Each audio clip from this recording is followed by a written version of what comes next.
எல்லோருக்கும் வணக்கம். நாம இன்னைக்கு பார்க்க போற இடைச்சொல் வந்து கே ஆகே. கே ஆகேங்கிற வார்த்தைய வந்து எப்படி வாக்கியங்கள உபயோகப்படுத்துறாங்கங்கிறத பார்த்துருவோம். கே ஆகே அப்புட்ன்னா முன்னால், அடுத்த அப்படின்னு அர்த்தம். சரிங்களா? காடி கே ஆகே இன்ஜின் ஹே.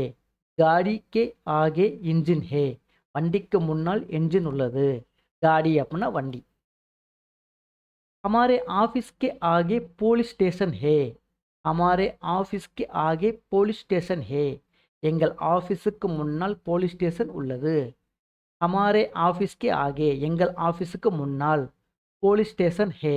போலீஸ் ஸ்டேஷன் உள்ளது. आगे बार हम जाएंगे.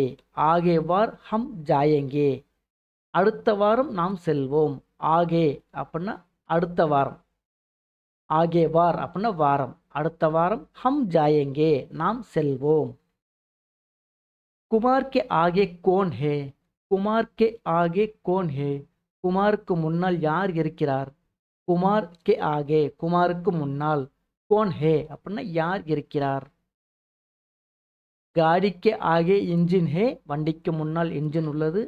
हमारे office K Aake police station ஹே எங்கள் ஆஃபீஸ்க்கு முன்னால் போலீஸ் ஸ்டேஷன் உள்ளது.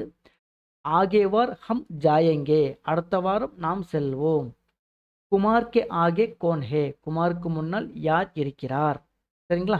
இந்த கண்டனம் உங்களுக்கு ரொம்ப பிடிச்சிருக்கும் அப்படின்னு நம்புகிறேன். நீங்கள் வேறு வேறு வார்த்தைகளை போட்டு முயற்சி பண்ணி பாருங்கள். கண்டிப்பாக இந்த கே ஆகேங்கிற வார்த்தை பரிச்சயமாயிரும். சரிங்களா? இது உங்களுக்கு பிடிச்சுன்னா மறக்காமல் லைக் பண்ணுங்கள், சப்ஸ்கிரைப் பண்ணுங்கள். அதை விட ரொம்ப முக்கியம், இதை பற்றி தெரியாதவங்களுக்கு ஷேர் பண்ணுங்கள். சரி.